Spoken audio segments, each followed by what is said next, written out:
So, we're going into this show, and your character is kind of one of the big unknown elements that has not been established yet in this world. Can you talk about who this guy is, and sort of how does he make his pitch, as it were, to these people? Well, he kind of keeps a lot to himself, really, and I think he has a definite mission, which is to stop Savage, and he comes from a time where Vandal Savage has kind of taken over slightly, and he kind of works on a need-to-know basis, I think. And he's had a lot happen to him, and he's kind of battling with a few demons, but kind of recruits them because they can help him, because these are the people that can help him save the world, ostensibly, and that's kind of as much as he really wants to tell them. I always describe it like, I think Rip thinks that the series is only going to last for about an episode, and they're going to all get there, stop Vandal Savage, and go home, and then he doesn't have to kind of deal with them. But that's not quite how it works out, and after that, he has to work out how all these people are going to get along and work together, which is something I don't think he's quite thought through. He doesn't know the power of syndication and Netflix. Yes, he doesn't. He doesn't at all. Do you think this is a guy we and the other characters should sort of take trust on the surface level, or is there things he might be keeping from them that could be pretty important? Yeah, I think he definitely thinks of himself as one of the good guys, and yeah. For the most part, I think should be trusted, but he has a lot of secrets, and he has a lot of things that I think he wants to keep hidden from the rest of the team. I would say for their own good, really, and for his own good. But yeah, he definitely considers himself to be a good guy. Whether he is or not is yet to be seen.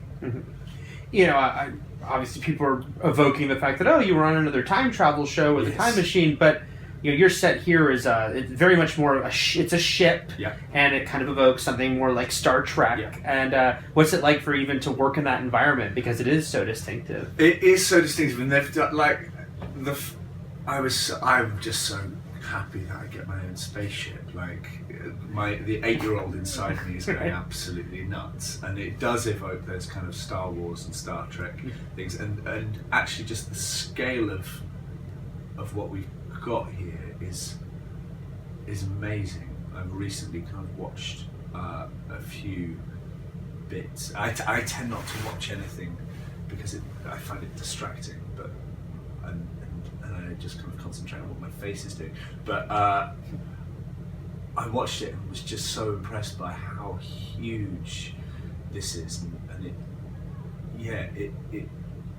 it's an amazing thing, because of modern technology and the way that we can do things now.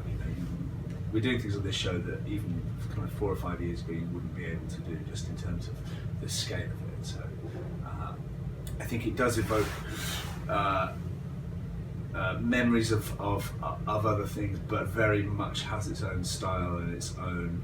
I think it will become an iconic thing, which is a really exciting prospect. And you got your own captain's chair. You got your own office. Yeah, I've got an office. I've got a chair. The ship is huge, and has to be, because there's a lot of people on it. And I think it would get very claustrophobic otherwise. Talking about that group of people, and as you said, it's a very disparate group of people, and some of them we think of as villains and different sensibilities. So what is the group dynamic like? Does Rip find himself putting out fires, or is he right in the middle of those fires? Both. There's a lot of fires to deal with. It's not the most cohesive group dynamic, it's not all happy family. It's not like, It's not the.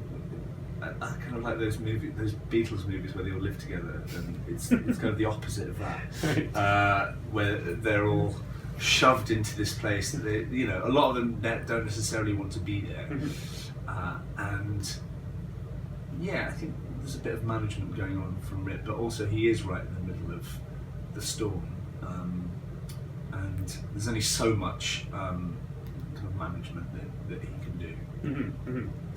While you are coming, from another time travel show, I feel like one great thing about time travel shows is it must keep things interesting, because different sets, different props, different costumes. Is that an inherently fun aspect of doing a series like this? Absolutely. I mean, it's like one of the main reasons I like doing this job, as well as kind of telling stories and being someone else, is the whole dress-up thing. I get really excited by walking onto a set and seeing a whole new world. We get the chance to go to so many different places on this show that there's no 2 days the same. And yeah, it's quite extraordinary, the number of different locations and costumes and things that we've been able to use.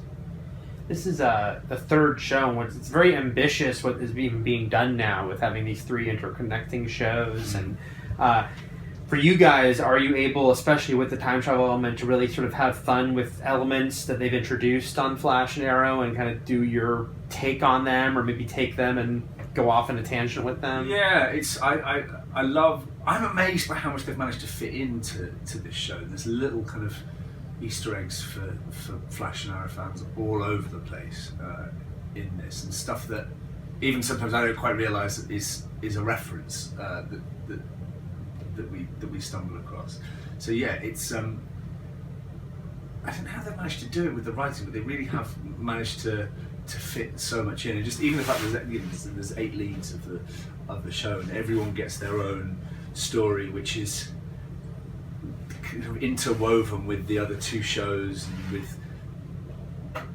with the element of time in this that we have. Things can be told in a slightly different order, which is quite exciting. So you find out bits of information about people's past and people's futures, but you don't necessarily get it all in the right order. Mm-hmm.